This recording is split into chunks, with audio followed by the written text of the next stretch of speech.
నమస్తే, నేను మీ ప్రియాంకరావు.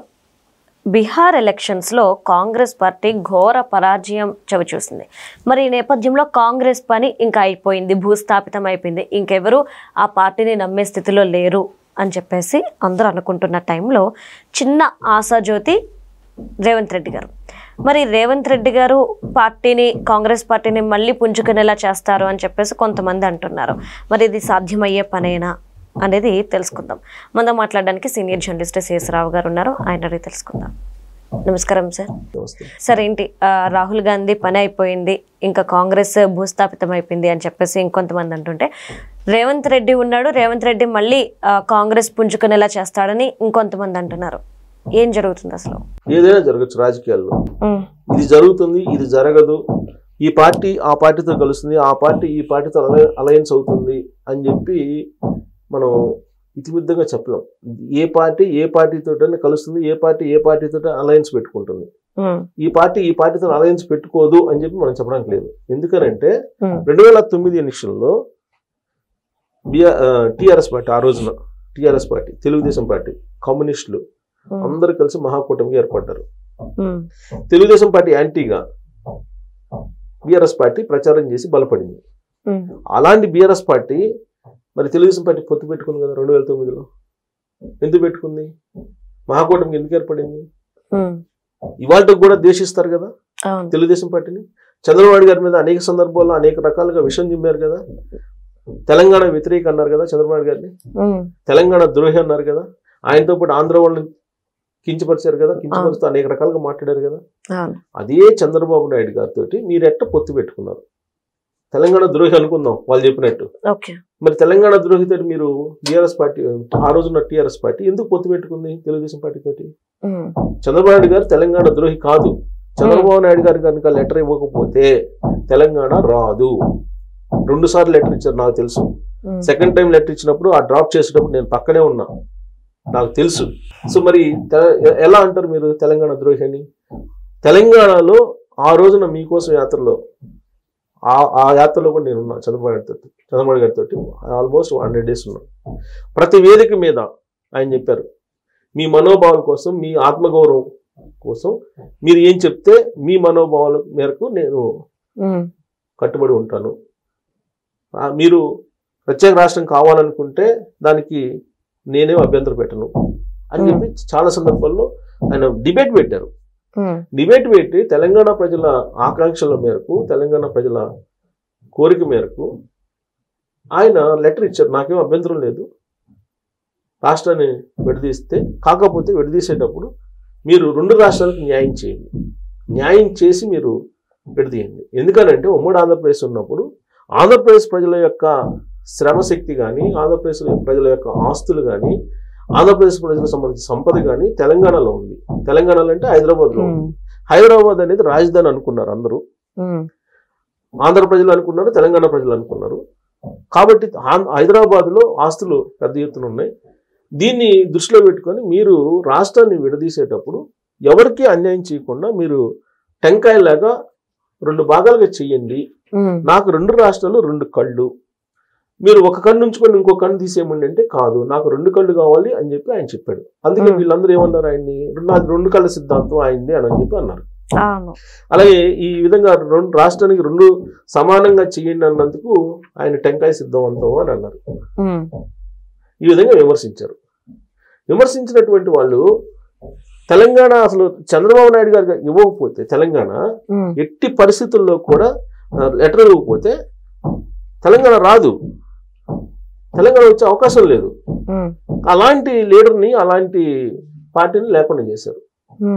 అయిపోయిన తర్వాత 2018లో కాంగ్రెస్ పార్టీ, తెలుగుదేశం పార్టీ కలిసి తెలంగాణలో పోటీ చేసింది. అంటే నేను ఎందుకు చెప్తాను, ఏ పార్టీతోటైనా కలవచ్చు అనే దానికి నేను చెప్తున్నాను. సరే, అది కెమిస్ట్రీ ఫెయిల్ అయిపోయింది. 2018 కెమిస్ట్రీ ఫెయిల్ అయిపోయింది. Congress party, Telugu Desam party chemistry అనేది. ఎందుకు? తెలుగుదేశం పార్టీ కాంగ్రెస్ పార్టీకి వ్యతిరేకంగా పుట్టిన పార్టీ కాబట్టి ప్రజలు యాక్సెప్ట్ చేయలేదు అనేది ఒక వర్షన్. అసలు 2018 ఎన్నికల్లో దొంగోట్లతోటి కేసీఆర్ గెలిచాడని చెప్పి ఇంకొక వర్షన్ ఉంది. అది ఎలక్షన్ కమిషన్ ఆ రోజు బహిరంగ క్షమాపణ చెప్పాడు, దొంగోట్లు నిజమేనని చెప్పి. కాబట్టి ఇక్కడ ఏంటంటే కాంగ్రెస్ పార్టీ ఇప్పుడు టోటల్గా భూస్థాపితం అయింది బీహార్ ఎన్నికలతోటి, ఇంకా లేదు అని చెప్పి అనుకోవడానికి లేదు. అందుకు చెప్తున్నాను నేను. సో ఎక్కడ ఏ పార్టీతోనైనా పొత్తు పెట్టుకోవచ్చు, మళ్ళీ గెలవచ్చు, సంకీర్ణ ప్రభుత్వాన్ని ఏర్పాటు చేయొచ్చు. ఇప్పుడు మరి 2024 ఎన్నికల్లో అన్ని స్థానాలు వస్తాయి కాంగ్రెస్ పార్టీకి అని చెప్పి అనుకోలేదుగా, వచ్చినాయి. సో రాబోయే రోజుల్లో ఆ సంఖ్య పెరగచ్చు. ఇప్పుడు ఒక బీహార్ ఎన్నికల్ని మనం ఒక బెంచ్ మార్క్గా తీసుకొని కాంగ్రెస్ పార్టీ అయిపోయింది, నేలమట్టం అయిపోయింది, ఇక నా పార్టీ పని క్లోజ్ అని చెప్పేసి అనుకోవడానికి లేదు. కాకపోతే ఖచ్చితంగా ఇది ఆ పార్టీకి ఒక దెబ్బే. యాక్చువల్గా గెలవాల్సిన పార్టీ. అక్కడ ఏంటి, ఆయన ఓట్ చోర్ యాత్ర పెట్టారు. ఓట్ చోర్ యాత్ర పెట్టి పెద్ద ఎత్తున ప్రచారం చేశారు. కానీ గెలవకపోయినప్పటికీ కూడా ఇప్పుడు కాంగ్రెస్ పార్టీకి తర్వాత ఆర్జేడీకి వచ్చినటువంటి ఓట్ బ్యాంకు, బీజేపీకి జేడీకి వచ్చిన ఓట్ బ్యాంకుని తీస్తే దీనికే ఎక్కువ వచ్చినాయి. ఓట్ షేర్ దీనికే వచ్చినాయి. అంటే ఓట్ షేర్ కను సీట్ల షేరింగ్ కి తేడా ఉంటుంది.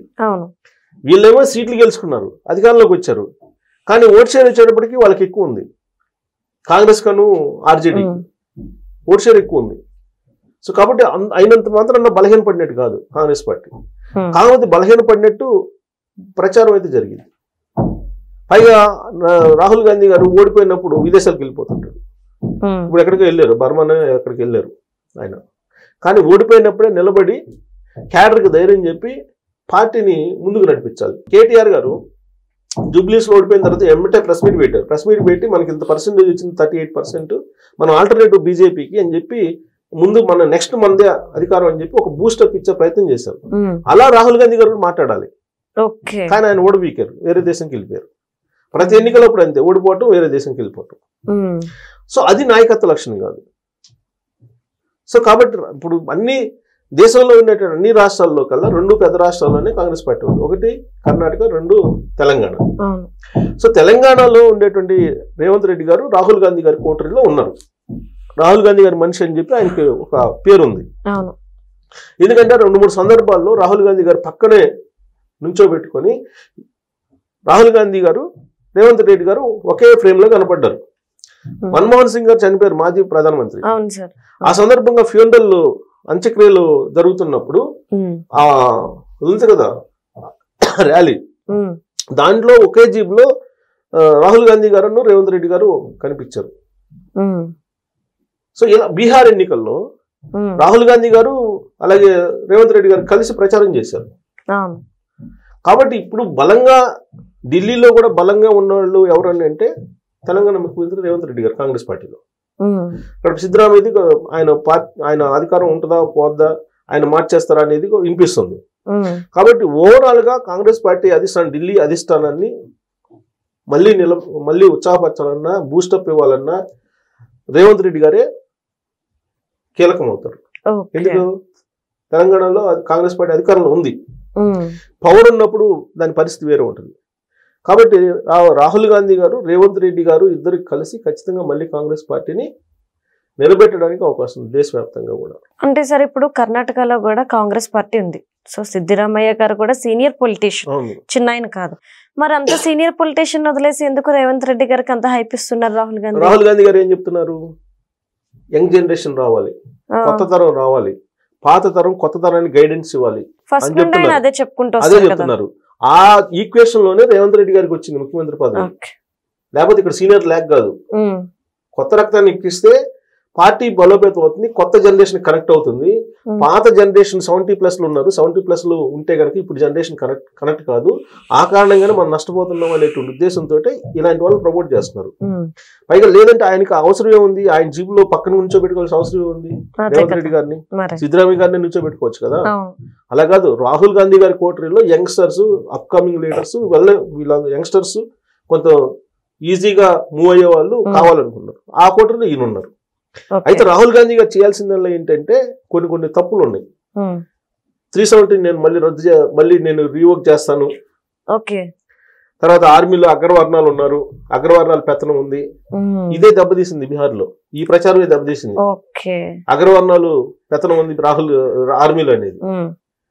ఆ తర్వాత 371 రిజర్వేషన్లు, 50% రిజర్వేషన్ స్లాబ్ ని ఎత్తేస్తాను. అసలు రిజర్వేషన్ తోటే మాకొద్దు దేశం మొత్తం దెబ్బతిందని చెప్పి అందరూ మొత్తుకుంటుంటే అసలు 50% స్లాబ్ కూడా తీసేస్తానని చెప్తున్నప్పుడు ప్రజలు ఎలా యాక్సెప్ట్ చేస్తారు?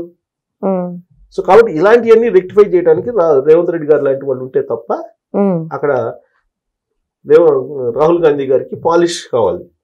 అది చేసినప్పుడు అది మార్చుకొని ప్రజలకి ఏం కావాలో అది చెప్పగలిగితే మళ్ళీ పార్టీ రివోక్ అయ్యే అవకాశం. సో పార్టీ మొత్తం నేలమట్టం అయిపోయింది బీహార్ ఎన్నికలతోటి అని చెప్పి అనుకోవడానికి లేదు. Okay, right. Thank you so much sir.